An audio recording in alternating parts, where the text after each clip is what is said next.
क्लासमध्ये आपलं स्वागत। मी राजेश कोचरेकर। दर आठवड्याप्रमाणे आपण अशा व्यक्तीला एका भेटणार आहोत की ज्या व्यक्तीनं अगदी खूप खालच्या थरातून म्हणजे शब्दशः खालच्या थरातून समाजाचा असेल किंवा राजकीय स्तराचा असेल स्वतःच्या आयुष्याचा अश्वमेघ असा दौडवलाय की आज महाराष्ट्रात त्या व्यक्तीच्या यशाची, लोकप्रियतेची आणि कार्यकुशलतेची चर्चा ही चवीनं होते। नवनिर्माणाचे वेध लागलेल्या राज ठाकरेंना कधी ती व्यक्ती आपला डावा हात वाटते तर कधी महाराष्ट्रातल्या मागासवर्गीयांना तो आपला आवाज वाटतो। कधी पक्षातल्या छोट्या कार्यकर्त्यांना तो खांद्यावर डोकं ठेवून रडण्यासाठीचा एक विश्वासाचा खांदा वाटतो। अगदी बरोबर आहे, मी चर्चा करतोय बाळा नांदगावकर यांच्याबद्दल। बाळा नांदगावकर, आपलं दिलखुलासमध्ये स्वागत। नमस्कार सर।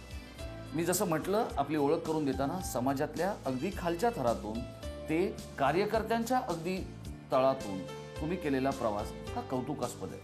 पण ज्यावेळेला आपण या प्रवासाच्या मागे वळून बघतो आणि आज जवळपास 30 वर्ष महाराष्ट्राच्या समाजकारणात, राजकारणात काढल्यानंतर ताडवाडीच्या एका कामगार वस्तीतल्या, कनिष्ठांच्या वस्तीतला बाळा नांदगावकर, झुंजणारा बाळा नांदगावकर आणि राज ठाकरेंना आज आपला विश्वासू सहकारी वाटणारा बाळा नांदगावकर, या प्रवासाकडे वळून बघताना तुम्ही स्वतः समाधानी आहात? हो, निश्चितपणे समाधानी आहे। मला आजच्या प्रसंगी माननीय बाळासाहेबांची आठवण न करता चालणार नाही। मला बाळासाहेबांची आठवण काढावीच लागेल, कारण एक चाळीमध्ये गटारात खेळणारा मुलगा, लहानाचा मोठा झालेला मुलगा त्यांनी महाराष्ट्राच्या राजकारणाच्या पटलावर आणला आणि खऱ्या अर्थाने त्यांनी कोंदण घातलं असं म्हणाल तर चुकीचं ठरणार नाही। खरं आता आजच्या प्रसंगी माननीय बाळासाहेबांची जर मी आठवण केली नाही तर ती उचित ठरणार नाही, कारण माझगाव ताडवाडीतल्या 10x10च्या खोलीत लहानाचा मोठा झालेला गटारात खेळणारा बाळा नांदगावकर आज महाराष्ट्राच्या राजकारणामध्ये खऱ्या अर्थाने बाळासाहेबांमुळेच आला, हे अत्यंत खरं आहे आणि म्हणून मी बाळासाहेबांची आठवण मुद्दाम करतो। वास्तविक पाहता ह्या माझ्या प्रवासामध्ये जेवढा बाळासाहेबांचा वाटा आहे तेवढाच माझ्या सगळ्या सहकाऱ्यांचा जरी वाटा असला तरी राज ठाकरे साहेबांचाही वाटा आहे, उद्धव ठाकरे साहेबांचाही वाटा आहे। त्यावेळेला उद्धव साहेब नव्हते, पण राज ठाकरे साहेबांचा फार मोलाचा वाटा आहे आणि म्हणून हा प्रवास करत असताना मी पूर्ण समाधानी आहे। मला जे जे हवं आहे ते बाळासाहेबांनी प्रामाणिकपणे देण्याचा प्रयत्न केला। मी कोणतीही गोष्ट मागितली नाही, न मागता बाळासाहेबांनी मला तिकीट दिल्या, बाळासाहेबांनी मला उपनेतेपद दिले, बाळासाहेबांनी मला राज्याचं गृहराज्यमंत्रीपद दिलं आणि नो डाऊट त्यामध्ये सन्मान्य राज ठाकरे साहेबांचा फार मोठा मोलाचा वाटा होता। आणि जेव्हा राज ठाकरे साहेब पक्षातून, पण जेव्हा बाळासाहेबांनी एवढं दिलं त्यावेळेला बाळासाहेबांना दुखावणाऱ्या राज ठाकरेंची साथ सोबत करावी हे बाळा नांदगावकरांच्या कुठल्या नीतिमत्तेच्या चौकटीत? तुमचं म्हणणं अत्यंत योग्य आहे, पण तुम्ही बाळासाहेबांच्या सोबतच राजसाहेबांसोबतही काम करता। नाही, पण तुम्हाला शिवसेनेत काही त्रास नव्हता, ज्यांना शिवसेनेत त्रास होता ते सोडून गेले, त्रास नसताना जाण्याचा आजही मला शिवसैनिकांकडून त्रास नाही। बाळासाहेबांनी मला प्रेम दिलं, उद्धव साहेबांकडून त्रास नाही, परंतु मी म्हणूनच बाळासाहेबांना जाऊन भेटलो आणि राजसाहेबांच्या सोबत जातोय। बाळासाहेबांना सांगणारा मला वाटतं एकमेव व्यक्तिमत्व आहे, त्याला बाळासाहेब आणि उद्धव साहेबांना दोघांनाही भेटलो आणि मी राजसाहेबांसोबत जातोय अशा प्रकारचं सांगूनच मी त्यांना बाहेर पडलो। त्यावेळेला कुठलाही पक्ष काढण्याचा निर्णय झालेला नव्हता, काही नव्हतं। त्याला बाळासाहेब मला बोलले सुद्धा, अरे तुला भवितव्य। मी म्हटलं साहेब तुम्ही मला एवढं मोठं करून ठेवलेलं आहे, अजून मला किती मोठं करायला पाहिजेत। पण माझ्या दृष्टीने राजसाहेब आणि उद्धव साहेब तुमची दोन्ही डोळे आहेत, त्याच्यामुळे मला वाटतं की राजसाहेबांसोबत जावं म्हणून, कारण त्यांच्या अडचणीचा तो एक प्रकारचा काळ होता आणि म्हणून मला वाटतं की राजसाहेबांसोबत जाणं मला उचित वाटलं आणि मी राजसाहेबांसोबत गेलो।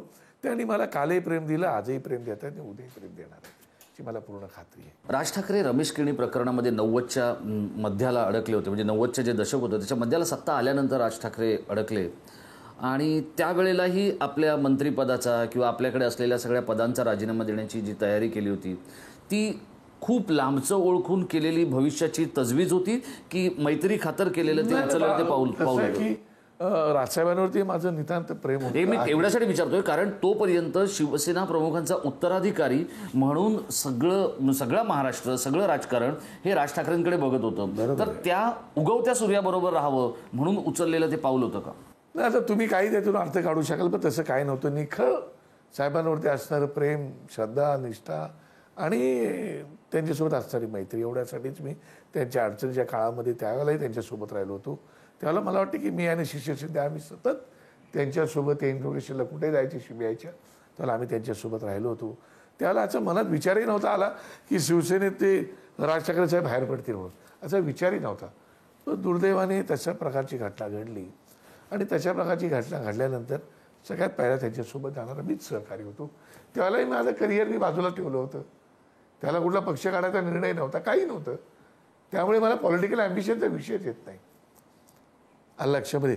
ती का नाहीये ती हे बघा, राजकीय महत्वाकांक्षा राजकारणात असणाऱ्या प्रत्येकाला असते. मग ती अगदी गटप्रमुख असो, काँग्रेसचा ब्लॉकचा अध्यक्ष असो, तिथपासून ते राज्यमंत्र्याला वाटतं की मलाही मुख्यमंत्री व्हायचं. असं असताना राजकीय महत्वाकांक्षा नव्हती असं तुम्ही कसं म्हणता? सर्वसामान्य कुटुंबातला, दलित कुटुंबातला मुलगा बाळासाहेबांनी एवढ्या वरच्या पातळीवर नेऊन बसवल्यानंतर आणखीन काय मला मोठं व्हायला पाहिजे. 43,000 गावं महाराष्ट्रात आहेत. एक गाव नसेल ज्या गावात मला ओळखत नाही लोक. अजून बाळासाहेबांनी हे कशामुळे झालं? हे भुजबळांच्या केलेल्या पराभवामुळे आणि त्यातून निर्माण झालेल्या जायंट किलरमुळे झालं? भुजबळांची कृपा ती समजायला पाहिजे की भुजबळ पक्ष सोडून गेले आणि बाळासाहेबांनी, खास करून राजसाहेबांनी बाळासाहेबांना माझं नाव सांगितलं. त्याला उद्धव साहेब कुठेच नव्हते आणि त्याच्यानंतर मग बाळासाहेबांनी मला ती तिकीट दिली.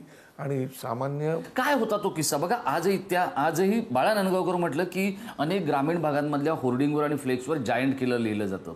आज भुजबळ काँग्रेसमध्ये गेले, तिथून राष्ट्रवादीत गेले, तिथे स्थिरावले. त्याने त्यांचा समता मंच पार्टीच म्हणायला हवी ती. खरं तर शरद पवारांना वाकुल्या दाखवण्या इतकी कुमक त्या सगळ्या उपक्रमाने बनवली. पण आजही ग्रामीण भागामध्ये जायंट किलर बाळा नांदगावकर साहेब असं म्हटलं जातं. तर हे ज्या दिवशी ठरलं की भुजबळांच्या विरोधात लढायचं, तुम्ही नगरसेवक नव्हतात? नगरसेवक होता, माफ करा. तुम्ही म्हणजे तसं पाहिलं तर भुजबळांना पाडण्याचा तुमचा आवाका होता. काय घडलं त्या दिवशी की, आणि हे ज्या वेळेला पहिल्यांदा कळलं की आपल्याला आता आर्मस्ट्रॉंग असलेल्या भुजबळांबरोबर लढायचंय? नाही, मला असं वाटतं की ज्यावेळेला राजसाहेबांनी मला या विषयावरती बाळासाहेबांनी विचारलं होतं, राजसाहेबांनी तो संपूर्ण किस्सा तुम्हाला आठवतोय? तो प्रसंग हो मला आठवते ना. राजसाहेबांनी मला सामना प्रेसमध्ये बोलून घेतलं होतं आणि राजसाहेबांनी मला सामना प्रेसमध्ये विचारलं. त्यावेळेला मी नागपाडा मतदारसंघामध्ये नगरसेवक होतो. माझगावचा त्याचा काहीच संबंध नव्हता. आणि मला विचारलं का, अरे ते भुजबळांच्या समोर तू उभा राहशील का? म्हटलं साहेब नक्की, आनंदाने राहील, काय अडचण आहे. निवडून येणार का? तर म्हटलं 101% निवडून येणार. म्हणजे माझा तो कॉन्फिडन्स त्यावेळेला, मला माहिती ना कुठून आला होता तो, पण मला तो कॉन्फिडन्स होता की मी नक्की निवडून येणार. कारण मी आजही माझ्या मतदारसंघापुरता मर्यादित न राहता महाराष्ट्रातला, कानाकोपऱ्यातला, देशातला कोणताही माणूस आला तर त्याची जातपात पाहत नाही, धर्म पाहत नाही, प्रांत पाहत काही पाहत नाही, त्याला मदत करतो. त्यामुळे मी नागपाड्यात जरी निवडून आलेलो होतो तरी माझगावमधून सुद्धा लोक सतत माझ्याकडे येत होती. तर मी सगळ्यांची कामं सरस करायचो. त्यामुळे लोकांमध्ये माझे स्वभाव वगैरे वगैरे याच्यामुळे माझी लोकप्रियता वाढत होते. त्याच्यात माझ्या जोडीला माझे जुने सहकारी फार चांगल्या प्रकारचे होते. सूर्यकांत देसाई, विलास भाटकर, या सगळी मंडळी माझ्यासोबत होती आणि त्यांनी मला चांगल्या प्रकारची मदत केली. आणि म्हणून त्या बळावरच मी राजसाहेबांना सामना प्रेसमध्ये बोललो की होय मी निवडणूक लढवेन. तर ते बोलले तू भुजबळांना अंडर एस्टिमेट करू नको. मी बोललो साहेब अंडर एस्टिमेट करायचा प्रश्न नाही. मला बोलले तू ओव्हर कॉन्फिडन्समध्ये बोलतोस. म्हटलं बिलकुल नाही, मी तुम्हाला नक्की सांगतो भुजबळांना पाडणार. काय त्याच्यावरती मग बरेच दिवस गेले, अमुक तमुक. त्याच्यानंतर परत एकदा त्यांना मग मला बाळासाहेबांकडे न्यायचं होतं. नांदगावकर बाळासाहेब, जरी बाळासाहेबांना मी नगरसेवक होतो, बाळासाहेबाला एवढं काय ओळखायचे नाही, बरोबर आहे. पण बाळासाहेबांकडे त्यांना मला न्यायचं होतं. मला परत बोलवलं, अरे तू आता बाळासाहेबांना आपल्याला भेटायला जायचंय तर तू नक्की तयार आहेस का? हां, आणि निवडून येणार का? तर म्हटलं हो साहेब, तुला ओव्हर कॉन्फिडन्स आहे? म्हटलं बिलकुल नाही, पूर्ण कॉन्फिडन्स आहे. म्हटलं काय नक्की? म्हटलं हो नक्की. तर म्हटलं मी तुम्हाला आत्ता सांगतो, तुम्ही काय पैज लावता मला बोला. राजसाहेबांना म्हणालो मी, तुम्ही माझी पैज लावा माझ्यासोबत, मी निवडून येणार. ते बोला काय पैज लावतं तुम्ही सांगाल ते. म्हटलं तुला तू सांगतो. म्हटलं मी निवडून येणार आणि तुम्ही तुमच्या कुटुंबाचं नाचायला यायचं माझ्या मिरवणुकीत. आणि त्याप्रमाणे मग ते मला बाळासाहेबांकडे घेऊन गेले. बाळासाहेबांनी मला 6 महिने अगोदर सांगितलं, 8 महिने, की तू तिकडे तयारीला लाग म्हणून. त्यावर मी कामाला ऑलरेडी काम करतच होतो. पण जशी निवडणूक जवळ आली तसे मग नीता नाईक त्या इच्छुक झाल्या, वर्तमानपत्रात नाव आलं, नीता नाईकचं नाव आलं, मग दादा कोंडकेंचं नाव आलं, मग नाना पाटेकरांचं नाव आलं, आनंद दिघेंचं नाव आलं. एवढी नावं आल्यानंतर त्यातल्या त्यात मला आनंद दिघे स्ट्रॉंग वाटले, म्हणून माझे 100 कार्यकर्ते घेऊन आनंद दिघेंना भेटायला आम्ही ठाण्याला गेलो. आला की 8 महिन्यापूर्वी मला बाळासाहेबांनी सांगितलं होतं की तू निवडणूक लढव म्हणून, ग्रीन सिग्नल दिला होता. तरी पण आनंद दिघेंचं नाव आल्यानंतर आम्ही आनंद दिघेंकडे गेलो. माझे पंढरनाथ पाटील, श्याम ठाकूर, प्रशांत नांदगावकर असे माझे सगळे बरेच सहकारी, विलास भाटकर, आम्ही सगळे गेलो. आणि आनंद दिघे साहेब रात्री 3-3:30ला आले रात्रीचे. तोपर्यंत आम्ही थांबलो होतो आणि म्हटलं मग आनंद दिघेंना आम्ही विनंती केली, साहेब जय महाराष्ट्र, मी बाळा नांदगावकर. अरे बोल बाळा बोल. तो म्हटलं साहेब ते तुमचं नाव आमच्या माझगाव मतदारसंघातून भुजबळांच्या विरोधात आले, तर मला वाटतं की तुम्ही साहेब ती निवडणूक लढवावी. तर ते हसायला लागली. त्याला काय म्हणतो, म्हटलं हा साहेब तुम्ही निवडणूक लढवा ती. अरे बाळासाहेब तुला तिकीट देणार आहे, तुला सांगितलं ना. म्हटलं नाही माझं सोडा, तुम्ही निवडणूक लढवा, आम्ही तुम्हाला निवडून आणणार. त्याला कॉन्फिडन्स आमच्याकडे होता. तर ते बोला अरे मी ठाण्याला राहणार आणि मी तिकडे निवडणूक लढवणार, तिकडे ते काम कोण करणार, मी ठाण्याला सोडू शकत. तर म्हटलं तुम्ही फक्त निवडून या, आम्ही निवडून आणणार तुम्हाला, तिकडचं सगळं काम मी तुमच्या वतीने करणार, मग तुम्ही या आणि आमच्याकडे निवडणूक लढवा. त्याने आशीर्वादाचा धक्का बसला. मग त्यांनी मला घेतला, मिठी मारली, डोळ्यात आता पाणी, आणि मला आशीर्वाद दिला. आणि बोलले नाही म्हणाले. पण हे सगळं तुमचा राजयोग तगडा आहे म्हणून होतंय. तुमचा राजयोग जबरदस्त तगडा आहे. बघा की नगरसेवकाचा जायंट किलर झाला, त्याच्यानंतर शिवसेनेचं भरलेलं ताट होतं ते बाजूला सोडून राज ठाकरेंसारखा एक ओसाड गावची शेती कसायला घेतली आणि तिथे गटनेता होण्याची संधी मिळाली. हे सगळं तुमच्या राजयोगाबद्दल महाराष्ट्राच्या राजकारणात चर्चा होते, तो काय आहे? नाही खरंच आहे ते, मला माहिती नाही आहे तुमचा राजयोग तगडा की हा माझ्या पूर्वजन्मीचा कुठलं पुण्य असेल नक्कीच. कारण प्रत्येक निवडणूक आली की बाळा नांदगावकर पडणार अशा स्वरूपाच्या चर्चा माध्यमांमध्ये रंगत असतात, कार्यकर्त्यांच्या कट्ट्यांवर रंगत असतात, इराण्याच्या हॉटेलमध्ये रंगत असतात, नाक्यावर रंगत असतात. बाळा नांदगावकर निवडणूक लढतात, एक 5-25 हजारांनी निवडून येतात आणि पुढची सुरुवात होते. तुमच्या राजयोगाबद्दल काय? मला माहिती नाही, पण सतत मी विजयी होत आलो, त्याचं कदाचित मला बाळासाहेबांचा आशीर्वाद होतात, पण सामान्य जनतेपासून तुम्ही सतत बाळासाहेबांचा आशीर्वाद बोलून शिवसेनेला किंवा शिवसैनिकांना इमोशनल ब्लॅकमेल करता? बिलकुल नाही. माझी बाळासाहेबांवरती नितांत श्रद्धा कालही होती, आजही आणि उद्याही राहणार आहे. कारण मी राज ठाकरेंसोबत आल्यानंतर सुद्धा राजसाहेबांना सांगितलं होती की मला कोणतीही निवडणूक लढवायची नाही, ना विधानसभा लढवायची आहे, ना लोकसभा लढवायची आहे. हे तुम्ही विचारून त्यांना घेऊ शकता. मी म्हटलं पक्षाचा एक साधा शिपाई म्हणून काम करेल, आणि आजही माझी ती तयारी. मला काही अडचण नाही, कारण मला खूप लोकांनी प्रेम दिलेलं आहे आणि मी अत्यंत प्रामाणिकपणे माझ्या लोकांची सेवा करण्याचा कालही प्रयत्न केला, आजही प्रयत्न केला. किंबहुना माझ्या ह्या सगळ्या वाटचालीमध्ये माझी बायको सहभागी होती, लीना बाळा नांदगावकरींनी मला खूप मोलाचं सहकार्य दिलेलं आहे. तिचं नाव न घेता कसं चालेल? नाही, तिचं नाव न घेता, पण ह्या बाळा नांदगावकर बनताना जी माती, चिकन माती गोळा करण्याचं काम तुमच्या बहिणीनं, तुमच्या कुटुंबानं केलं. हो जरूर. त्या गोष्टीकडे मी जाणार आहे. जेव्हा जगण्याची तादाद होती, हात तोंडापर्यंत जाऊन घास करण्यासाठी कष्ट करण्याचे जे दिवस होते, ते दिवस आणि आजचे दिवस याच्यामध्ये आमूलाग्र फरक आहे. पण त्या दिवशी झुंजताना, त्या दिवशी तिथल्या डबा कंपनीमध्ये काम करताना, एअर इंडियामध्ये सिक्युरिटी असताना कधी असं वाटलं होतं की आपल्या पुढे मागे पोलिसांच्या गाड्यांचा ताफा चालेल, कार्यकर्त्यांचं मोहळ असेल? त्या वेळेला जी जगण्याची धडपड होती ती काय होती? नाही, बिलकुल नाही. ही गोष्ट खरी आहे की मी फार संघर्ष करत ह्या आज पदावरती पोचलेलो आहे, आणि त्यामुळे माझ्याकडे आलेला माणूस मी रिक्त हस्ते कधीच पाठवत आहे. माझ्याकडून फुलाची पाकळी करण्यात मदत करण्याचा प्रयत्न करतो, त्यांची ज्या काही अडचणी असतात त्या जाणून घेण्याचा प्रयत्न करतो.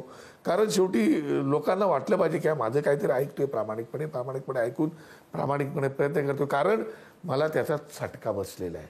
गरिबी काय असते मी जवळून पाहिलेली आहे, आणि म्हणून मी असं सगळे पुढारी म्हणतात.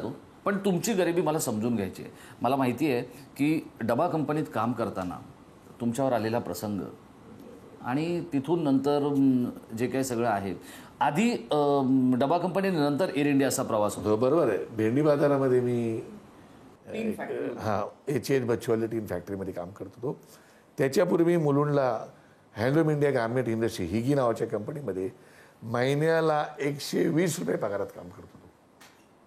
5:16 मी ट्रेन पकडायचो सारनाथ रोडला आणि मुलुंड स्टेशनला उतरायचो. अजून अर्धा पाऊण तास चालत मी ती रॅल्यूब कंपनीच्या समोर माझी कपडे असायची जॉन्सन अँड जॉन्सनच्या, LBS रोडवर. हां, त्या तिकडे चालत जायचो. तिथून मग मी टीन मेकर झाल्यानंतर हँडलूम इंडिया गव्हर्नमेंट इंडस्ट्री, त्याच्यानंतर मी HH बच्चूवाली टीन कंपनीमध्ये नोकरीला लागलो. टीन मेकर, मी उत्तम टीन मेकर आहे, परंतु त्यावेळेला मी डे नाईट प्रचंड काम करायचो. ते ते माझ्या का करायला लागायचं? कारण गरिबीच होती माझ्याकडे गरिबी प्रचंड होती. वडिलांकडे शेतीवाडी प्रचंड होती, पण वडील प्रचंड दारूच्या आहारी गेले होते आणि ते आईवडिलांचे एकुलते होते, मी आईवडिलांचे एकुलते. आणि त्यामुळे मग वडील दारूच्या प्रचंड आहारी गेल्यामुळे वडिलांनी सगळी शेती हळूहळू विकून टाकली. आम्ही सगळी लहान भावंड, लहानाचा मोठा, मला मुंबईत, मी लहानाचा जन्म जरी मला JJ हॉस्पिटलमध्ये झाला असला तरी मी दुसरीला गावाला गेलो होतो. पण दुसरीनंतर माझ्या आजी आजोबांनी मला मुंबईत आणलं आणि मग 7वी 8वीपर्यंत मी मुंबईत शिक्षण घेतलं. परंतु फारच मग मावालीगिरी करायला लागलो, नाही त्या चुकीच्या लोकांच्या नादाला लागलो, म्हणून आईवडिलांनी उचलून मला गावाला नेलं. आणि मग गावाला माझ्या शाळेमध्ये मी छत्रपती शिवाजी नूतन विद्यालयामध्ये मी त्यावेळेची SSC पास झालो. पण मी पूर्ण शेतकरी झालो. त्यावेळेला मी पूर्ण शेतीचं काम शिकून घेतलं. तुम्हाला आजही शेती येते? पूर्ण शेतीचं काम मी करू शकतो. म्हणजे लावणीपासून, पेरणीपासून सोडणीपर्यंत सगळं काम मी करू शकतो. किंबहुना मी गरिबी असल्यामुळे रस्त्यावरती ते दगड फोडायला जायचो, माती टाकायला जायचो. प्रचंड प्रचंड मेहनत करत आलो. म्हणजे दगड फोडले तुम्ही? हो हो हो, सगळं प्रचंड. म्हणजे एवढी गरिबी की माझी आई, आमचे नातेवाईक होते नांदगावकर म्हणून, त्यांच्या घरी भांडी घासायला जायची आणि रात्रीचं त्यांचं जेवण यायचं उरलेलं, ते जेवण आणून आमची आई आम्हाला जेवायला द्यायची. ते उरलेलं जेवण घेऊन येऊन. आणि त्याच्यामुळे गरिबी खूप जवळून पाहिलेली आहे. चहा पिताना सागराचे दाणे हातात घ्यायचे. आणि म्हणून आईचे हाल किंवा बहिणीचे हाल या सगळ्या गोष्टीने बाळा नांदगावकरला एखाद्या भट्टीत तयार करतात तसा ताऊन सुलाखून तयार केला? हो, बिलकुल ना. तुम्हाला टाकीचे घाव सोसल्याशिवाय देव पण येत नाही असं म्हणतात. गरिबीची झोळ सोसल्याशिवाय तुम्हाला कळत नाही गरिबी का असते. आणि म्हणून माझा केंद्रबंधू असं देव, सामान्य माणूस, गरीब माणूस राहिलेला आहे. आजही मी एखाद्या श्रीमंतांच्या लग्नाला जात नाही, पण माझ्या गरीब सहकार्याच्या घरात काही असेल तर मी जातो. कारण ते एक अटॅचमेंट आहे, जाण आहे, जाणीव आहे. आणि म्हणून ते मी जात असतो. माझ्या बहिणीने विमल, ललिता, कल्पना खूप केलं माझ्यासाठी. त्यांनी खुश आहेत आज. त्यांचा संसार सुखाचा चालला आहे, त्याचा मला नक्की आनंद आहे. त्यांना त्यांचे म्हणजे त्यांचे नोकरी त्यांना चांगले मिळाले, त्यांचे कुटुंब चांगले सतत येत जात असतात आणि त्यामुळे त्या खुश आहेत, त्याचा मला निश्चितपणे आनंद आहे. आणि म्हणून हा प्रवास करत असताना खूप कार्यकर्त्यांचं सहकार्य मला मिळालेलं. त्या कार्यकर्त्यांना विसरून कसं चालणार. कार्यकर्ताच मला आठवते, मी नगरसेवक नागपाडा मतदारसंघात झाल्यानंतर 23 वर्षांनी नागपाडा मतदारसंघात शिवसेनेची निवडून आली. त्याच्या अगोदर वीरा वारे होते शिवसेनेचे. त्याच्यानंतर बाळा नांदगावरला 92ला तिकीट दिली आणि बाळा नांदगावर नगरसेवक म्हणून निवडून आला 23 वर्षांनी. त्यात 70-80% वाढ मुसलमान बेल्ट आणि बाकी मराठी बेल्ट. निवडून आल्यानंतर बाळासाहेबांना मी भेटायला गेलो, तर बाळासाहेब मला बोलले, अरे निवडून आलंच तर. त्यांना आश्चर्याचा धक्का बसला की बाळा नांदगाव ह्या असल्या पट्ट्यातून निवडून आला म्हणून आलं लक्षामध्ये. आणि त्यावेळेला माझ्यासोबत हे मंडळी माझे सगळे सहकारी होते. त्या सगळ्यांना बाळासाहेबांनी माझ्याकडे दाखवलं की वेग असं हात दाखवलं. खूप मोठा हो मला म्हणाले, खूप संपत्ती कमव, खूप ऐश्वर्यात राहा, पण एक लक्षात ठेव. त्या कार्यकर्त्यांकडे असे हात दाखवलं, तुझी खरी संपत्ती ही आहे म्हणाले. कार्यकर्त्यांना कधी अंतर देऊ नको, विसरू नकोस. आजही माझ्या कार्यकर्त्यांना माझे मित्र सहकारी म्हणून तर हाताच्या फळासारखा मी जपत आलेलो आहे. त्यांचं दुःख माझं दुःख आहे, त्यांचा आनंद माझा आनंद आहे, असं मी जपत आलेलो आहे. पण याच सगळ्या याच्यातून एक तक्रार तुमच्याबद्दल केली जाते की ज्या लोकांनी तुमच्याबरोबर खांद्याला खांदा लावून जे लोक लढले, काळाच्या ओघात तुम्ही त्या अनेक लोकांना अंतर दिलं, अनेक लोकांना बाजूला टाकलं आणि तुमचा प्रवास सुरू राहिला. अनेक पुढाऱ्यांबद्दल असं म्हटलं जातं की हा फक्त माणसं वापरून घेतो. तुमच्याबद्दल तसं म्हटलं जात नाही. तुम्ही समोर आलात तर गोड बोलतात, पण मधाने काटा काढता असं म्हटलं जातं. असे आहात खरंच तुम्ही? नाही, मला असं वाटतं की तुमचं काहीतरी गैरसमज होतो या. माझा नाही, मी जे आज लोक नेता म्हणून तुमच्याकडे येऊन कोण बोलणार नाही. 100% मी कदाचित पत्रकार म्हणून हा प्रश्न तुम्हाला विचारू शकतो. मी माझ्या कार्यकर्त्यांमध्ये, माझ्या सहकाऱ्यांच्या बाबतीमध्ये कधी राजकारण करत नाही. मला आवडत नाही. मला वाटतं की आपले आहेत, चुकतात, माणूस आहे, माणसाकडून चुका होतात आणि म्हणून एखाद्या कार्यकर्त्याचा काटा कापावा असं मला, काटा काढावा असं मला कधी वाटत नाही. मला राजकीय लेवलवरती जे काही राजकारण करायचं असतं इतर पक्षांसोबत, ते राजकारण तर मला करायलाच पाहिजे महाराष्ट्राच्या हितासाठी, पक्षाच्या हितासाठी. बाकी माझ्या कार्यकर्त्यावरती मी कधीच करत नाही. माझ्या कार्यकर्त्याला पहिली गोष्ट मी तुम्हाला अत्यंत छातीवर हात ठेवून सांगतो की मी स्वतःहून कधीच कार्यकर्ता तोडत नाही, तोडलेला नाही, तोडणार नाही. आता ज्या कार्यकर्त्यांना माझ्यापासून जर काही वाटत असेल तर त्याला माझा इलाज नाही.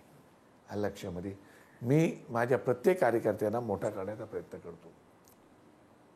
मला असं वाटत नाही की हा कार्यकर्ता मोठा झाला तर तो माझ्या उरावर बसेल, काही हरकत नाही. तुमच्या स्वतःचं कर्तृत्व जर मजबूत असेल तर तुम्हाला कोणालाही घाबरायचं कारण नाही.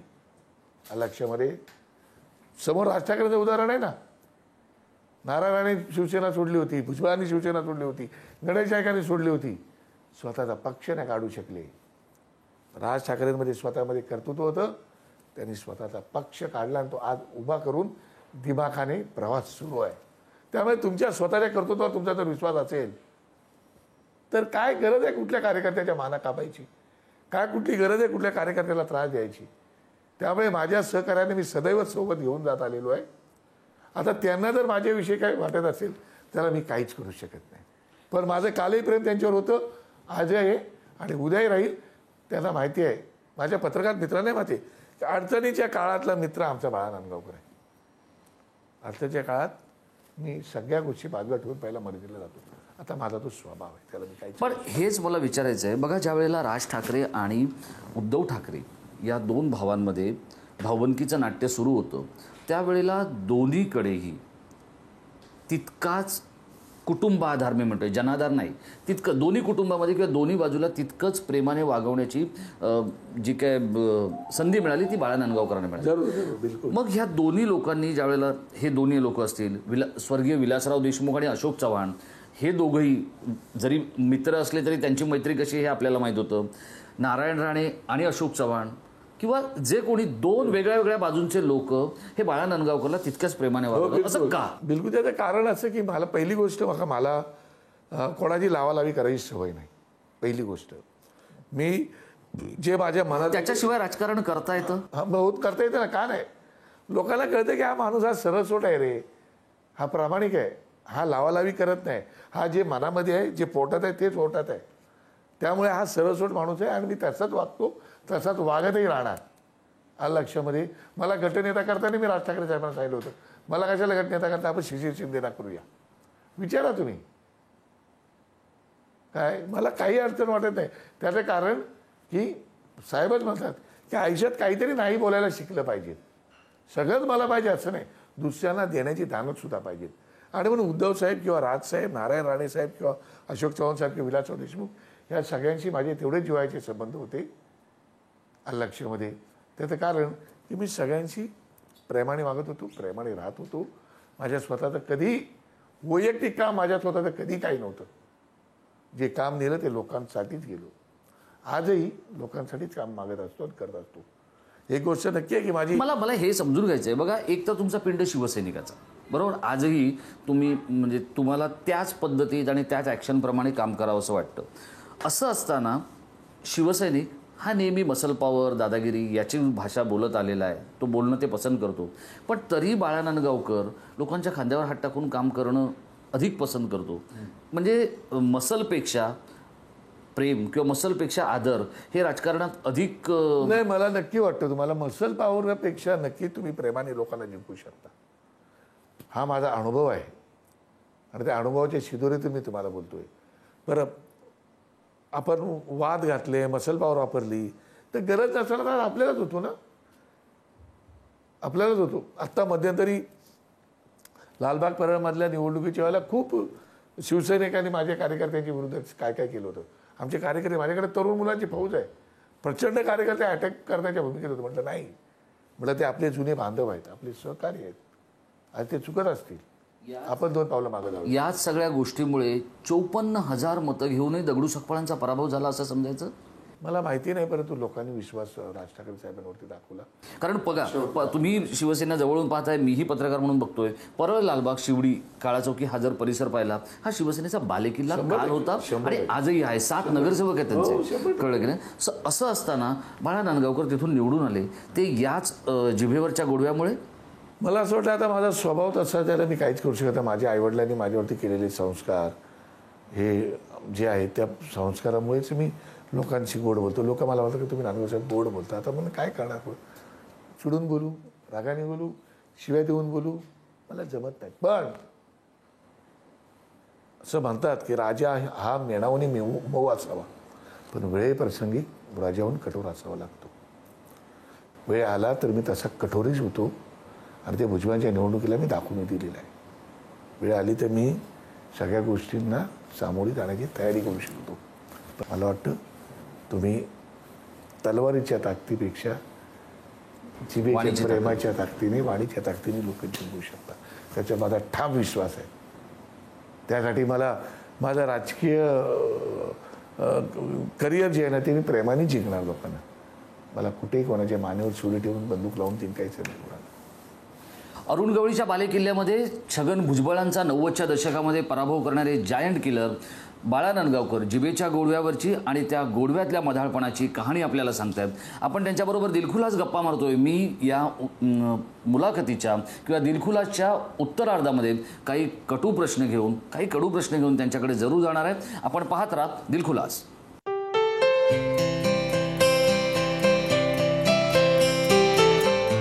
दिलखुलासमध्ये ब्रेकनंतर आपलं पुन्हा एकदा स्वागत. आपण मनमोकळ्या गप्पा मारतोय मनसेचे गटनेते आणि राज ठाकरे यांचे राजकीय डावे हात समजल्या जाणाऱ्या बाळा नांदगावकरांबरोबर. बाळा नांदगावकरांवर शिवसेना प्रमुखांचं प्रेम होतं. बाळा नांदगावकरांची त्यांच्यावर अपार श्रद्धा होती. उद्धव ठाकरेंबरोबर त्यांचा जिव्हाळा होता आणि तरीही राज ठाकरेंच्या बरोबर त्यांनी नवनिर्माणाची वाट चोकाळली. खरं तर ही राजकीय आत्महत्या होती असं अनेक राजकीय विश्लेषकांचं मत होतं. कारण बाळा नांदगावकरांचं शिवसेनेमध्ये बरं चाललं होतं. नांदगावकर साहेब, तुमचं बरं चाललं असताना तुम्ही एक धाडसी निर्णय घेतला. आज या निर्णयाला जवळपास 7 वर्ष झाली, 8 वर्ष म्हणतो, कारण आधीचं 1 वर्ष हे तुम्ही सगळी मशागत करत होतात महाराष्ट्रभर फिरून. कुठे पीक येऊ शकतं, कुठे पाणी मिळू शकतं, कुठे ओसाड जमीन मिळेल, हे सगळं जमवलं तुम्ही. मी पीक हे शब्द एवढ्यासाठीच वापरला कारण तुम्ही अजूनही मलाच म्हणालात की शेती चांगली जाणता. तुम्हाला असं वाटतं की तुम्ही जी जागा निवडलेली आहे पीक घ्यायला मनसेची, ती योग्य जागा आहे आणि 7/12 ज्यांच्या नावावर आहे ते जिन्युइन ओनर आहेत का महाराष्ट्राचे? नाही, बिलकुल. मगाशी तुम्ही मला प्रश्न विचारला होता का तुमचा राजयोग आहे की नाही. आता माझ्या नशिबातच राज आहे, त्याला मी काहीच करू शकत नाही. त्याला काय करणार मी लक्षामध्ये. आणि त्यामुळे मला असं वाटतं की मी निवडलेली जागा योग्य आहे. आणि काय ज्यावेळेला तुमच्या काही अपेक्षा नसतात ना,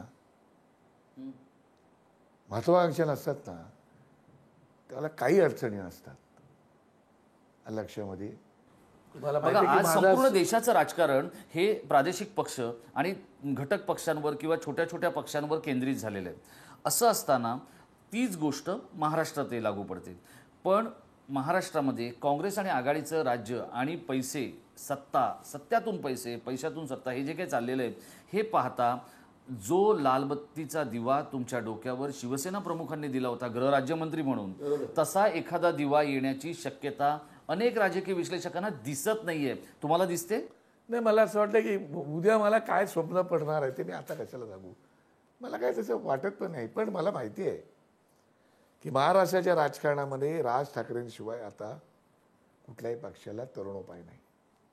राज ठाकरे साहेब हे ह्या महाराष्ट्राला उत्तम प्रकारचं नेतृत्व देऊ शकतात आणि राज ठाकरे साहेब हा महाराष्ट्राचं भविष्य आहे.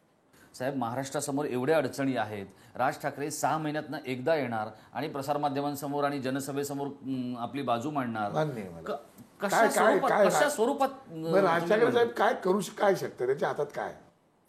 ज्यांच्या हातामध्ये मुंबई महानगरपालिकेसारखे नगरपालिका ज्यांच्या हातात आहेत, ज्यांच्या हातामध्ये राज्य आहेत, त्यांनी डेव्हलपमेंट करायचे. राज ठाकरे काय करू शकतो? काय करणार ते मला सांगा ना. त्यांच्या हातात जर काहीच नसेल तर काय करणार? आणि घडी घडी माध्यमांसमोर येऊन काय बोलणार? तुम्ही काय प्रश्न विचार, त्याला काय उत्तरं काय देणार? जर त्यांच्या हातातच काय नसेल तर काही माणूस करू शकत नाही. त्यांच्या हातात काय असेल, त्यांच्या हातात काही येण्यासाठी त्यांना मित्रपक्ष किंवा राजकारणातले मित्र जवळ घेऊन जायला हवं असं तुम्हाला वाटतं. पण त्यांचा जो ठेका आहे किंवा त्यांचं जे म्हणणं आहे की मी एकला चालू करणार आहे, ही ज्या वेळेला विसंगती आपल्याला राजकारणात किंवा एकूणच तुमच्या पक्षामध्ये दिसते, बाहेर अमुक एक गरज आहे आणि तुम्ही अमुक एक गोष्टच घेऊन बसलात तर राजकारणाचा एकूणच जो टप्पा आहे यशाचा तो गाठता येणार आहे. मला वाटतं असं वाटतं की त्याच्यात काही चुकीचं नाही. महाराष्ट्र सोडला तर इतर राज्यांमध्ये एकेका पक्षाची सरकार आहेत ना, काय अडचणी येत आहेत? केवळ महाराष्ट्रामध्ये युती आणि आघाड्या कशाला पाहिजेत? आणि या युती आणि आघाड्यांमुळेच महाराष्ट्राच्या विकासाचा खेळखंडोबा झालेला आहे. आलं लक्षामध्ये? एक हाती सत्ता जर लोकांनी हातात कुठल्याही पक्षाच्या, काँग्रेसच्या तर काँग्रेसच्या द्या, एनसीपीच्या द्या, बीजेपीच्या द्या, शिवसेना द्या, नाही तर आमच्या हातात. एक हाती सत्ता दिली तर तो नेता काहीतरी निर्णय, काहीतरी चांगला रिझल्ट राज्याला देऊ शकतो. आलं लक्षामध्ये? आणि त्यामुळे आमच्या पक्षाची भूमिका आहे, चला आज नाही तर उद्या कधीतरी महाराष्ट्राची जनता आमच्यावर विश्वास ठेवेल काय आणि देईल. मला सांगा ना तुम्ही, 3 वर्षाचा पक्ष असताना एका फटकाऱ्यात 13 आमदार लोकांनी निवडून दिले. याचा अर्थ राजसाहेबांच्या प्रामाणिकपणावरती लोकांचा विश्वास आहे. लक्षात ठेवा. 150-200 तुमचा कार्यकर्ता त्याच हवेत आहे ना, हवेत आहे. काय नाही हवेत असायचं काही कारणच नाही. त्याला माहिती आहे, एक गोष्ट नक्की आहे की अजून आमचे कार्यकर्ते पाहिजे तेवढे मॅच्युअर झालेले नाही. मी नेमक्या त्याच प्रश्नाकडे येणार आहे. याचं कारण असं आहे बघा, शिवसेनेकडे जर आपण पाहिलं तर कार्यकर्त्यांचं मोहोळ आहे, पण नेत्याच्या नेतृत्वाबद्दल अनेकांच्या मनात शंका आहेत. तुमच्याकडे क्राऊड पुलर, मास लीडर असा नेता आहे, पण आजही तुमचे कार्यकर्ते कार्ड टाकून, व्हिजिटिंग कार्ड टाकून आपल्या गोष्टी सरळ करून घेण्यामध्येच त्यांना स्वारस्य आहे. मला अनेक असे कार्यकर्ते माहिती आहेत की आजही जे 7 वर्षाचा जुना पक्ष असताना ऑडी आणि BMW आणि रेंज रोवर सारख्या गाड्या घेऊन फिरतात, ज्यांच्या उत्पन्नाचा स्रोत ना तुम्हाला माहिती आहे, ना पत्रकार म्हणून मला माहिती आहे, ना नेत्याला माहिती आहे. अशा वेळेला नांदगावकर साहेब, जी विषमता दिसते या दोन्ही भावांमध्ये, ती दूर करण्याचा तुम्ही प्रयत्न केला, पण तो यशस्वी झाला नाही. तो भविष्यात होईल असं वाटतंय? मला वाटते कधीतरी माझ्या मनातली इच्छा पूर्ण होईल अशी मी आशावादी माणूस आहे. तुमच्याशी खरंच इच्छा होती ना? बिलकुल निराशावादी नाही, मी आशावादी आहे. मी बाळासाहेबांनाच बोललो होतो की या 2 भावंडांना मी एकत्र आणण्याचा प्रामाणिकपणे प्रयत्न करणार आणि तो करत राहणार. आणि मग त्यासाठी माझं राजकीय पतन झालं तरी चालेल. हे काय आहे बघा, मला हेच तुम्हाला विचारायचं आहे की उद्धव ठाकरे आणि नारायण राणे यांच्यामध्ये ज्या वेळेला संबंध बिघडले, तेही ठीकठाक करण्याचा प्रयत्न तुम्ही केला, बरोबर आहे. उद्धव ठाकरे यांनाही तुम्ही जवळचे वाटत होतात, नारायण राणे यांनाही तुम्ही जवळचे वाटत होतात. राज ठाकरे आणि उद्धव ठाकरे यांचे संबंध बिघडले, त्यांना तुम्ही राजकीय शांतीदूत आहात? नाही, राजकीय शांतीदूत असं नाही. मला असं वाटतं की हे आमचं एक कुटुंब आहे हो, आणि या कुटुंबामध्ये अशा गोष्टी घडतात त्याचं मला दुःख होतं, मला फार त्रास होतो त्याचा. कधी मी एकटा विचार करत असतो की त्रास होतो त्याचा मला. पण मग तुम्हाला होणारा त्रास, तुम्ही त्या दोन्ही तुमच्या जवळच्या, म्हणजे त्यांनी तुम्हाला अगदी भावासारखं प्रेम केलं दोघांनी, तुम्ही त्यांना कन्व्हिन्स करू शकत नाही अशी परिस्थिती? मला वाटतं राजसाहेबांसोबत बऱ्याच वेळा विषयावरती बोलत राहतो, आणि उद्धव साहेबांनी माझी भावना माहिती आहे आता, त्याच्यामुळे हल्ली काय त्या विषयात मी बोलत नाही. कारण शेवटी दोन्ही प्रगल्भ नेते आहेत, दोघांचे 2 मोठे पक्ष आहेत, आणि त्यांचा काय निर्णय घ्यायचा ते घ्यायला दोघेही समर्थ आहेत, आणि त्या दोघांनाही माझी भावना माहिती आहे. लक्षामध्ये ती भावना काही लपून राहिलेली नाही, काली होती, आज आणि उद्याही राहणार आहे. बघा, ज्या नवनिर्माणाची भाषा तुमचे नेते राज ठाकरे करतात, ते नवनिर्माण करायला त्यांच्या हातात काय आहे असा तुमचा प्रश्न आहे. मुंबई महानगरपालिकेचा जर आपण विचार केला तर मुंबई महानगरपालिकेत जवळपास 30 नगरसेवक, 29-30 नगरसेवक आहेत तुमच्या पक्षाचे, 13 आमदार आहेत किंवा 12 आमदार आहेत, असं 12 आमदार आहेत. त्या 12 आमदारांच्या माध्यमातून जे 10 अपक्ष आहेत त्यांना ज्या पायघड्या घातल्या गेलेल्या सत्तेमध्ये, त्या पाहिल्यानंतर तुमची जी कुमक आहे किंवा तुमची जी स्ट्रेंथ आहे ती नक्कीच विधानसभेमध्ये हंगामा करू शकते. पण तरीही ना तुम्हाला विधानसभेत यश येत आहे, ना तुमच्या नगरसेवकांना महापालिकेत यश येत आहे. प्रत्येक जण आपली विकेट सेव्ह करण्याच्या प्रयत्नात आहे. नाही, मला असं वाटतं की तुमचं ठीक आहे, आता तुम्ही बोललात ते बरोबर. मला असं वाटतं की महानगरपालिकेमध्ये आमची लोक उत्तम प्रकारे लढाई करतातच आहेत आणि विधानसभेमध्ये आम्ही आमच्या परीने प्रयत्न करत असतो. शेवटी कसं असतं की एक पक्षाला वेळ असतो, त्या वेळेनुसार आम्हाला जावं लागतं आणि फ्लोअर मॅनेजमेंट नावाची काही गोष्ट असते. मी माझी स्वतःची आयडेंटिटी उभी करायला गेलो तर विरोधी पक्षामध्ये काहीतरी भांडण आहे, आम्ही विरोधी पक्षापासून वेगळ्याच अशी भूमिका लगेच तुम्ही मीडियावाले दाखवता. एकत्र गेलो तरी त्याच्यामुळे आम्हाला इश्यू बेस, तसा आता जैतापूरचा विषय होता, त्या विषयाला आम्ही पाठिंबा दिला होता. शिवसेनाचा विरोध होता त्याला, त्या विषयाला आम्ही पाठिंबा दिला होता. पण याचा अर्थ शेतकऱ्यांच्या खांद्यावर बंदुका ठेवून, मानेवर डोक्याला बंदुका लावून जैतापूरचा प्रकल्प झाला नाही पाहिजे. ज्यावेळेला तिकडच्या शेतकऱ्याला गोळी लागून शेतकरी मृत्युमुखी पडला गोळी लागल्यानंतर, त्याला पहिला सभागृहामध्ये आवाज मीच उठवला, नंतर मग तो हंगामा झाला. त्यामुळे मला असं वाटतं की आम्ही आमच्या परिणित सभागृहामध्ये जी पक्षाची भूमिका आहे, जी पक्षाचे धोरण आहे ते मांडण्याचा प्रयत्न करतो, सामान्यांचे प्रश्न मांडण्याचा प्रयत्न करतो, शेतकऱ्यांचा प्रश्न मांडण्याचा प्रयत्न करतो. आता कितपत यश येतं नाही येतं तो भाग वेगळा आहे. शेवटी विरोधी पक्ष म्हणून आमची भूमिका आम्ही प्रामाणिकपणे पार पाडत असतो. आणि मगाशी तुम्ही जो प्रश्न विचारलात, ही गोष्ट खरी आहे की आता आमच्या कार्यकर्त्यांमध्ये आणि शिवसेनेच्या कार्यकर्त्यांमध्ये फार फरक आहे, या मताची मी सहमत आहे. अजून आमच्या कार्यकर्त्यांना बरंच काही शिकून चालून शिकवून पुढे यायला पाहिजेत. अजून बघू, आता शेवटी 7 वर्षाचा पक्ष आहे, शिवसेनेला 40-45 वर्ष झाली. शेवटी नाही, पण मला याच गोष्टीकडे यायचं. बघा, मी 3 लोकांबद्दल बोलणार आहे, मी बाकी आणखी कोणाबद्दल बोलणार नाही. बाळा नांदगावकर भुजबळांचा पराभव करून राजकीय जायंट किलर झाला. शिशिर शिंदे पाकिस्तानच्या संघाला शिवसेना प्रमुखांचा विरोध, वानखेडीची खेळपट्टी उखडून एका रात्रीत आंतरराष्ट्रीय पातळीवर पोहोचलेला माणूस. प्रवीण दरेकर शिवसेनेला वर्ज्य असलेल्या सहकारामध्ये स्वतःची पाळंमुळं घट्ट बनवली आणि सगळ्यात मोठ्या बँकेचा, मुंबई बँकेचा अध्यक्ष झाला. हे जे 3 लोक आहेत, या 3 लोकांचं उदाहरण किंवा त्यांचं नेटवर्क हे तुमच्या मनसैनिकांना पुरेसं नाही असं आपण समजायचं? नाही, मला असं वाटतं की कसं आहे की थोडंसं तुम्हाला मी सांगितलं की आमच्याकडं एज्युकेटेड मुलं खूप आहेत, सुसंस्कृत मुलं आहेत. परंतु शेवटी आता प्रत्येकाला असं वाटतं की त्यांना इन्स्टंट फूड पाहिजे, फास्ट फूड पाहिजे, आणि ती अडचण आहे. पूर्वी शिवसेनेत असताना आम्ही वडापाव खाऊन दिवस काढत होतो, काम करत होतो. आता बर्गरशिवाय बोलतच नाहीत कार्यकर्ते, आणि ती मोठी अडचण आहे. आणि म्हणून मी कार्यकर्त्यांना सांगत होतो, कारण मोठं व्हायचं ना, कर्तृत्व मागू नका, काम केलं की ऑटोमॅटिक मोठं व्हाल तुम्ही, तुमच्या कर्तृत्वाने मोठं व्हाल. हे मी सतत लोकांना सांगत असतो, कार्यकर्त्यांना सांगत असतो. पण शेवटी कार्यकर्ता आहे, तर त्याला ज्या पद्धतीने मोड द्यायला पाहिजे त्यामध्ये आम्ही देण्याचा प्रयत्न करतोय. शेवटी त्यांनी तो करून घेतला पाहिजे ना. आणखी काय करू शकतो आम्ही? नेता म्हणून साहेब काय, मी काय, आमचे इतर सहकारी काय, हे त्यांच्यापर्यंत प्रयत्न करतातच ना. शेवटी कार्यकर्त्यांनी पण, कार्यकर्ता आपण कसा वागायला पाहिजे. कारण माझं नेहमीच एक वाक्य आहे, जो उत्तम कार्यकर्ताच उत्तम नेता होऊ शकतो. तुम्ही उत्तम कार्यकर्ते व्हा. आम्ही काल परवा खाली बसायचो, आज इथं बसलोय, त्यासाठी तुम्हाला उत्तम कार्यकर्ता झाला पाहिजेत. ते कार्यकर्त्यांनी स्वतःहूनच ते करायला पाहिजेत. आणि मला असं वाटतं की पैसा की प्रतिष्ठा, म्हणजे या कार्यकर्त्यांसाठी माझा विनंती आहे, कार्यकर्त्यांना संदेश समजावू, तुम्हाला पैसा हवा की प्रतिष्ठा हवी, तर पहिली प्रतिष्ठा मिळवा, त्याबरोबर पैसा येतो. पण या दोन्ही गोष्टी ज्या स्वर्गीय शिवसेना प्रमुख बाळासाहेब ठाकरेंनी बाळा नांदगावकर नावाच्या एका मागासवर्गीय कुटुंबातल्या मुलाला दिल्या, त्या बाळा नांदगावकरांनी शिवसेना प्रमुखांच्या प्रथम स्मृती दिनाच्या त्या तिथे कार्यक्रमाला जाणं टाळलं. हे काय होतं नांदगावकर? नाही, बिलकुल टाळलं नाही, टाळायचा विषय येत नाही. कारण बाळासाहेबांच्या प्रती माझी असणारी भावना ही काही कोणाला मला सांगायची आवश्यकता नाही. मी माझ्या आधी ऑफिसमध्ये आला तर तुम्ही बघाल, आता मी सांगू नये, पण आता विचारला प्रश्न का भावनिक विषय आहे. माझ्या स्वतःच्या केबिनमध्ये बाळासाहेबांचं मंदिर मी बनवून ठेवलेलं आहे. माझ्या बेडरूममध्ये आता गेलात तुम्ही घरी तर माझ्या बेडरूममध्ये बाळासाहेब आहेत, महासाहेब आहेत, महान बाळासाहेब दोघे आहेत. माझ्या खिशात पाहिलं तुम्हाला खिशामध्ये त्यांचे फोटो सापडतील.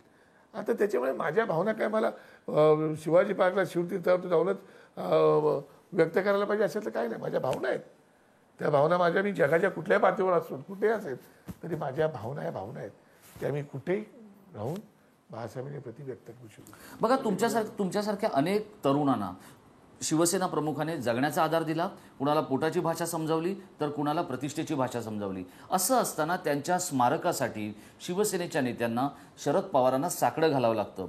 एका बाजूला शरद पवारांना साकडं घालायला, बघा मराठी नेता आहे, मराठी माणूस आहे, दिल्ली दरबारात तख्तावर त्याचं वजन आहे, हरकत नसावी. पण जर शरद पवार शिवसेना प्रमुखांचं स्मारक बनवण्यासाठी पुढाकार घेणार तर 2014ला त्याच शरद पवारांच्या सत्तेच्या विरोधात तुम्ही येल्गार कसा फुंकणार, हा जो प्रश्न आहे पत्रकार म्हणून माझा आणि सर्वसामान्य नागरिक म्हणून या महाराष्ट्रातल्या जनतेचा, त्या प्रश्नाकडे तुम्ही कसं पाहता? नाही, मला असं वाटतं की गरज या स्मारकाचं राजकारण होतंय. 100% राजकारण होतंय. मला वाटतं गरज नसताना पवार साहेबांना त्या सगळ्या प्रक्रियेमध्ये आणलं गेलं, स्मारकाच्या विषयामध्ये आणलं गेलं. खरं आता पवार साहेबांना जर त्या विषयामध्ये आणायचं होतं तर वर्ष का वाया घालवलं मग आपण? वर्ष वाया घालायचं कारणच नव्हतं. आणि मग वाद का घातला आपण? कधी शिवतीर्थाचा वाद, कधी रेसकोर्सचा वाद, कधी महापौर बंगल्याचा वाद. गरज नव्हती ना, माझं असं म्हणणं आहे. आणि मग त्याच वेळेला एकत्रपणे बसून आपण करू शकलो असतो.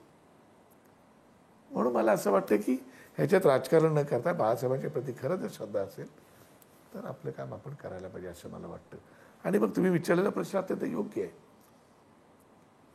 आता शरद पवार साहेब ह्या महाराष्ट्राच्या आणि भारताच्या राजकारणात किती मोठे चाणक्य आहे ते अख्ख्या जगाला माहिती आहे आणि देशाला माहिती आहे. त्यामुळे त्यांनी पण स्वतःहून एवढा इंटरेस्ट घेतला त्याच्यात राजकारण आहे. त्याच्यात काय कारण आहे ते मी सुज्ञ जनतेला सांगायला मी नसं माझ्या एवढं मी खुळा नाही आणि जनताही खुळी नाही. त्यामुळे आणि उद्धव साहेब काय खुळी नाही ते नाही माहिती आहे लक्षामध्ये. त्यामुळे मला असं वाटतं की ठीक आहे, बाळासाहेबांचं जर शिवसेनेमध्ये भरलं ताट सोडून तुम्ही आलात, हे सगळं आता आपल्याला माहिती आहे. गेले 7-8 वर्ष आपण ते बघतोय. तुम्ही आमदार झालात मनसेचे. ज्या पद्धतीत मनोहर जोशींना अवमानित व्हावं लागलं, बाळासाहेबांच्या नंतरचा नेता, त्याचबरोबर तुमच्यासारखाच राकट रावड्या मुशेत तयार झालेल्या मोहन रावलेंनी अश्रू ढाळले. हे जे या निष्ठावंतांच्या पदरी येतंय, हे काय आहे? नाही, मला असं वाटतं, तुम्हाला अत्यंत प्रामाणिक मत सांगतो मी तुम्हाला की आता बाळा रणगावकरांना काय किंवा सरांना काय किंवा मोहन रावलेंना काय कमी दिलं तुम्ही मला सांगावं? भरून दिलं ना, दिलं भरभरून भरून दिलं. अजून काय द्यायला पाहिजे? तरी ही मंडळी अतृप्त आहे. मला असं वाटतं की अतृप्त राहायचा विषय नाही, पण कुठेतरी इगो दुखावला जातो, त्याचा हा परिपाक असतो अलक्षमध्ये अलक्षित. कारण सर बाळासाहेब जेवढे जवळ होते, त्या कुटुंबाच्या जवळ होते, रावले साहेब पण तेवढेच जवळ होते अलक्षमध्ये.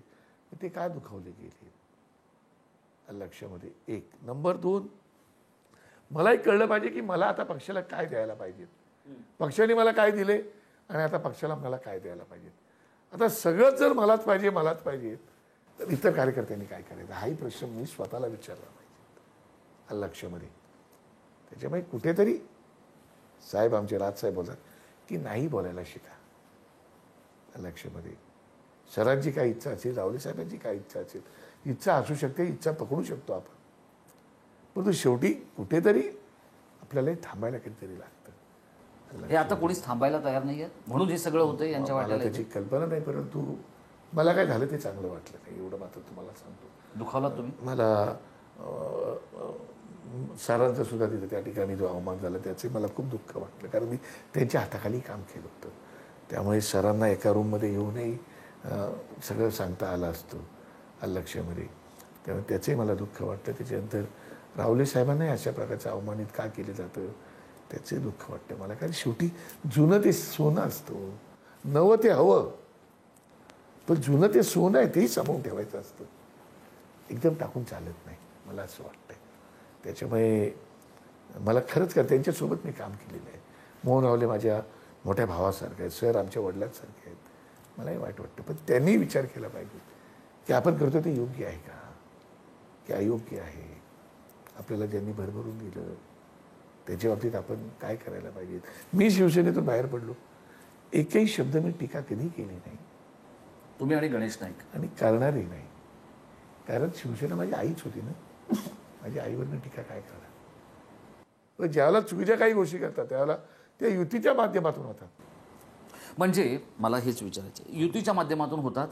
युतीचे नेते आहेत उद्धव ठाकरे. उद्धव ठाकरेंना चांडाळ चौकडीने घेरलंय अशी टीका जाहीर सभेतून राज ठाकरेंनीही केली होती, नारायण राणेंनीही केली होती, अनेक नेत्यांनी केली होती. तुम्हाला असं वाटतं, हे मी तुम्हाला इतक्या जबाबदारीने विचारतोय किंवा इतक्या माहितीनंतर विचारतोय, कारण तुम्ही हे या दोन्ही भावंडांना जवळून पाहिलंय, त्यांच्या वडिलांना जवळून पाहिलंय, सगळ्या फॅमिलीला जवळून पाहिलंय. तुम्हाला असं वाटतं का की हे दोन्ही भाऊ कोणीतरी सांगताय म्हणून ऐकतात, की त्यांना स्वतःला जे करायचं असतं तेच ते करत असतात? बिलकुल बिलकुल. म्हणजे आणि मिलिंद असं नार्वेकर, सुभाष देसाई, विनायक राऊत किंवा आणखी कोणी ही मंडळी किंवा बाळा नांदगाव राज ठाकरेंच्या सोबत तसं आहे तेव्हा तो सांगतो म्हणून तसं नाही. शेवटी एक मराठीमध्ये म्हण आहे, ऐकावं जनाचं करावं मनाचं. मला वाटते दोघी प्रचंड प्रगल्भ आहेत, हुशार आहेत, राजकारणाची जाणीव आहे, ऐकतात सगळ्यांचं, पण त्यांना योग्य वाटतं तेच करतात. चांडा चौकडे वगैरे हा विशेष सोडा, आजूबाजूला आमच्याही कार्यकर्ते असतात ना, आम्ही सगळ्यांनाच ऐकतो. प्रत्यक्षात बायकोही कधी कधी सांगते ना, ते ऐकायला लागतं. पण शेवटी काय योग्य आहे ते तर विचार करूनच करावं लागतं. पक्षाचं हित कशात आहे. नांदगावकर साहेब, आज जर आपण पाहिलं मातोश्रीकडे किंवा कृष्णकुंजकडे, तर दोन्ही नेत्यांना त्यांच्या त्यांच्या चाणक्यांनी घेरलेलं दिसतंय. तुम्ही मातोश्रीवर जा, तिथे मिलिंद नार्वेकर, सुभाष देसाई, विनायक राऊत आहेत. इकडे जा, नितीन सरदेसाई आहेत, बाळा नांदगावकर आहेत, अविनाश अभ्यंकर आहेत. अशा सगळ्या मंडळींनी त्यांच्या त्यांच्या नेत्यांना घेरलंय. म्हणजे जी टीका राज ठाकरेंनी शिवसेना प्रमुखांच्याकडून निघताना केली होती की त्यांच्या विठ्ठलाला बडव्यांनी घेरलेलं आहे, तुमच्या विठ्ठलाला पण बडव्यांनी घेरलंय असं चित्र बघायला मिळतं. मला असं वाटतं की तुम्ही चुकीचा अनुमान काढताय. मला असं वाटतं की राज ठाकरे साहेबांच्या सोबत आम्हाला ज्यावेळेला बोलवतात त्यावेळेस आम्ही जातो, अन्यथा आम्ही जात पण नाही. आता काल पण मी जवळजवळ 15 दिवसांनी गेलो, कारण आमच्या पक्षाचे काही, आता पण मी जाणार आहे, पक्षाचे काही विषय असेल तरच जातो. आणि आम्ही त्यांना ज्ञान देण्याची काही गरज नाही हो. ते स्वतः जेवढे प्रचंड बुद्धिमान आहेत, वेगवेगळ्या क्षेत्रातील लोकांशी बसतात, ते विचार विनिमय करतात, नामवंत लोकांकडून ते ऐकत असतात, वेगवेगळे सातत्याने ते वाचन त्यांचं चालू असतं, सातत्याने त्यांचे DVD वगैरे वगैरे जगाच्या बाबतीमध्ये त्यांचा अभ्यास चालू असतो. आणि त्यामुळे त्यांना महाराष्ट्राच्या राजकारणात हे त्यांच्यासाठी फार काही मोठं मला वाटत नाही. आणि म्हणून मी तुम्हाला म्हणालो ना की त्यांना कोणीतरी घेरून ठेवलं पाहिजे, ठेवलेलं आहे, त्यांना आम्ही सांगितलं तर ते आमचं ऐकतात, असं बिलकुल नाही. मला वाटतं मातोश्रीला तसं नसेल आणि इकडे तसं नाही. त्याच्यामुळे तुम्ही आता नितीन सरदेसाई, बाळा नांदगावकर, अविनाश अभ्यंकर वगैरे आम्ही सांगू राज ठाकरे ऐकतील. हाच प्रश्न त्यावेळेला राज ठाकरेंना बाळासाहेबांच्या बाबतीत नाही पडला की बाळासाहेब इतके, की म्हणजे ज्याला एका टीन फॅक्टरीमध्ये काम करणाऱ्या माणसाला त्यांनी राज्याचा गृहराज्यमंत्री बनवलं, तर इतकी राजकीय प्रगल्भता आणि दूरदृष्टी असणारा नेता हा कसा बडव्यांच्या बाबतीत येऊ शकतो? परंतु मी तुम्हाला तेच सांगतोय ना, कारण मी त्यावेळेला किमान 8-10 वर्ष तरी, किमान 10 वर्ष राज ठाकरे साहेबांची चाललेली तडफड आणि तळमळ मी बघत होतो. आणि शेवटी स्वतः ठाकरे आहेत, ते ठाकरे कुटुंबात काय चाललंय ते त्यांना माहिती होतं आणि त्यामुळे त्यांना तो अनुभव करायचा आला असेल आणि म्हणून ते बोलले असतील. हे सगळं करत असताना ज्यावेळेला पक्ष म्हणून तुम्ही महाराष्ट्र नवनिर्माण सेनेचा गाडा राज ठाकरेंबरोबर हाकताय, तुम्ही या संपूर्ण महाराष्ट्राच्या नवनिर्माणाचा जो पेपर आहे तो टप्प्याटप्प्याने सोडवायचं ठरवलं आहे. बघा, कोकणात सुरुवातीच्या वर्षांमध्ये राज ठाकरेंनी शिरकावच केला नाही. तिथे सामान्य माणूस हा राज ठाकरेंवर प्रेम करत होता. नाशिकवर राज ठाकरेंचं जरा काकणभर जास्त प्रेम आहे, तिथे त्यांना यश मिळालं.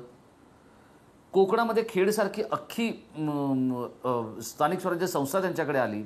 पण हे जे काय आहे टप्प्याटप्प्या तुकड्या तुकड्यांमधलं राजकारण, ते का करतायत? नाही, मला असं वाटतं की बघा कसं आहे, शेवटी माझा पक्ष नवीन आहे आणि आज मास लीडर म्हणून, करिश्मॅटिक नेता म्हणून आमचे साहेबच आहे. आणि त्यामुळे मला असं वाटतं की साहेबांचं असं म्हणणं होतं की पहिलं शहरांमध्ये आपण थोडं लक्ष घालूया.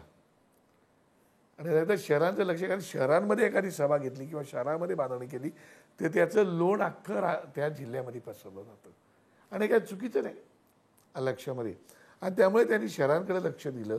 पण आता मात्र ते सगळं महाराष्ट्राकडे हळूहळू जात आहेत. आता लोहा नगरपालिका आमच्या ताब्यात आलीच ना. आता उद्या नगर आहे, नगरमध्ये बघा काय होतंय त्याच्यात. दिल्लीचं तख्त राज ठाकरेंना कधी खुणावत नाही, आणि जर खुणावलं तर त्यातला पहिला बिनीचा शिलेदार बाळा नांदगावकर असणार.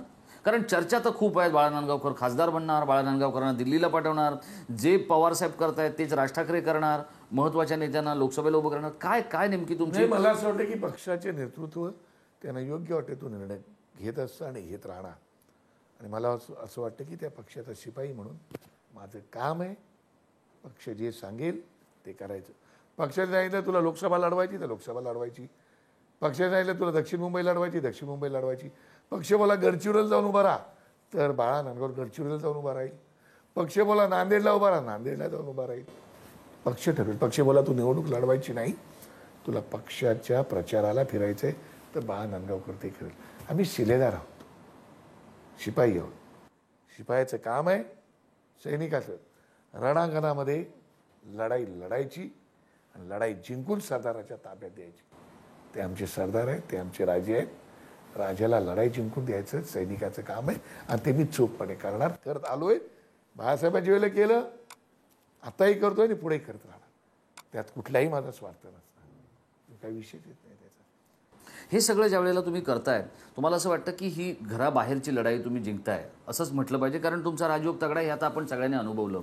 असं असताना घरातली लढाई जी आहे ती जी घरातली मंडळी लढतायत, विशेषतः तुमची सौभाग्यवती, एकूणच कुटुंब हे ज्या पद्धतीची ऊर्जा तुम्हाला देत आहे, त्या ऊर्जेबद्दल तुम्ही नेमकं काय सांगाल. नाही खरं आता मी तुम्हाला खरंच सांगतो, माझं 99ला लग्न झाल्यानंतर याचं कारण मी एवढ्यासाठीच विचारलं, कारण मध्ये मध्ये अशा काही अफवा येतात. मध्यंतरी महाराष्ट्राच्या राजकारणात अफवा आली की बाळा नांदगावकरांना असा आजार झालाय की तो बराच होणार नाही, त्यासाठी राज ठाकरेंनी त्यांना अमेरिकेला पाठवलंय. तिथे काय नेमकं होतं हे सगळं, आणि हे ज्या वेळेला होतं त्यावेळेला घरातली परिस्थिती काय असते. नाही खरं म्हणजे त्या बरोबर आहे, एखादी गोष्ट अशी घडली तर खरं त्या लोकांना दुःख होणारच. त्याच्यामुळे आजार पण कसं आहे की मला कॅन्सर झाला अशा प्रकारची अफवा पसरवली, तसं काय नव्हतं. ज्या नूडल्स आहेत त्या नूडल्सवरचे असे डॉट आले होते, त्या डॉटचं ऑपरेशन प्रिन्स अली खानमध्ये मी केलं. पण काय होतं की सुलतान प्रधान जे डॉक्टर शरद पवार साहेबांचे डॉक्टर आहेत ते ENTचे डॉक्टर आहेत, लक्षात घ्या. ENT नाक कान घशाचे डॉक्टर आहेत, पण ते कॅन्सरचे स्पेशालिस्ट आहेत. सुलतान प्रधानांचा माझा कौटुंबिक संबंध आहे वर्षाचा. त्यावेळेला मी त्यांना बोललो की माझ्या गळ्याला थोडा त्रास होतो, असा बसला जातो. तर ते बोले मला आणून दाखव, म्हणून मी त्यांना दाखवलं. तर ते बोले ते अशाचे डॉट आहेत, आपल्याला ते ऑपरेशन करायला लागेल. आणि मग त्याप्रमाणे त्यांनी स्वित्झर्लंडचे एक डॉक्टर आले होते, त्या डॉक्टरच्या त्यांनी माझं प्रिन्स अली खानमध्ये ऑपरेशन केलं. पण सुलतान प्रधान कॅन्सरचा डॉक्टर आणि त्यांनी माझं ऑपरेशन केलं म्हणून बाळा नांदगावकरांना कॅन्सर झालं, अशा प्रकारची अफवा झाली. चला चांगलं झालं का वाईट नाही झालं, मला त्याच्यातून एक प्रकारचं आणखीन आयुष्यमान माझं वाढलं. काय माझं कोणावर रोष नाही, कोणावर दोष नाही आलाक्षमध्ये. शेवटी तुम्हाला जे आयुष्य लिहिलेलं तेवढंच मिळणार. पण नो डाऊट या सगळ्या प्रवासामध्ये माझ्या सौभाग्यवतीचा मोलाचा वाटा आहे. हे सगळं एवढं करत असताना आयुष्यभर इतकी फरफट झाली, म्हणजे अक्षरशः उकिरड्यावरचा बाळा नांदगावकर, मी अगदी शब्दशः बघा कदाचित तुम्हाला वाईट वाटेल, पण उकिरड्यावरचा बाळा नांदगावकर आज मुंबईतल्या बिल्डरांचा, मुंबईतल्या धनदांडग्यांचा, मुंबईतल्या पैसेवाल्यांचा, आम कार्यकर्त्यांचा ज्या वेळेला होतो त्यावेळेला घरातल्या लोकांना तो पुरेसा वेळ देऊ शकतोय. नाही अडचण तीच आहे, घरातल्या लोकांना वेळ देत नाही, त्याच्यामुळेच वेळ अडचण आहे. आणि लक्ष्मीमध्ये त्याला इलाज आहे. हा केवळ बाळा नांदगावकरचा एकट्याचा विषय नाही, राजकारणातल्या सगळ्याच लोकांची अडचण आहे. आणि ती अडचण आम्ही आमच्या डोळ्यासमोर बघतो. जेवढं शक्य होईल तेवढं वेळ आम्ही देण्याचा प्रयत्न प्रामाणिकपणे करतो. पण ही गोष्ट खरी आहे की नाही वेळ देता येईल. तुमच्याबद्दलची एक टीका जी आहे ती झाल्यानंतर मी त्याच्यानंतरचा प्रश्न विचारून आपण रजा घेणार आहोत. बाळा नांदगावकर हा सामान्यांचा माणूस होता, कष्टकऱ्यांचा माणूस होता. गेल्या काही काळामध्ये तो मोठ्या उद्योगपतींचा आणि मुंबईला सोन्याची नगरी बनवणाऱ्या बिल्डरांचा मित्र झालाय अशी टीका केली जाते. तुम्हाला पटते ती टीका? टीका अयोग्य असं माझं म्हणणं नाही. टीका योग्य? टीका अयोग्य असं माझं म्हणणं नाही. शेवटी कसं होतं, जर ती सर अयोग्य नसेल तर ती योग्य आहे. तुम्ही सांगतोय ना तुम्हाला मी ते. आता तुम्ही मला काल फोन केलात की मला उद्या तुला बाळा भेटायचं आहे आणि तुझी अपॉइंटमेंट, मला वेळ पाहिजे, आपल्याला मुलाखत घ्यायची. मी म्हणालो मला राजसाहेबांनी 11 वाजता मला राजसाहेबांकडे जायचं आहे. मग तुम्ही मला नाही मला भेटायचं आहे, म्हणलं या, तुम्हाला वेळ दिली. आता एखादा उद्योगपती, एखादा डेव्हलपर जर काम घेऊन आला तर त्याला नाही म्हणायचं. आलेल्या माणसाला मदत करणं हे जर माझं कर्तव्य असेल तर ते मला करायला पाहिजे.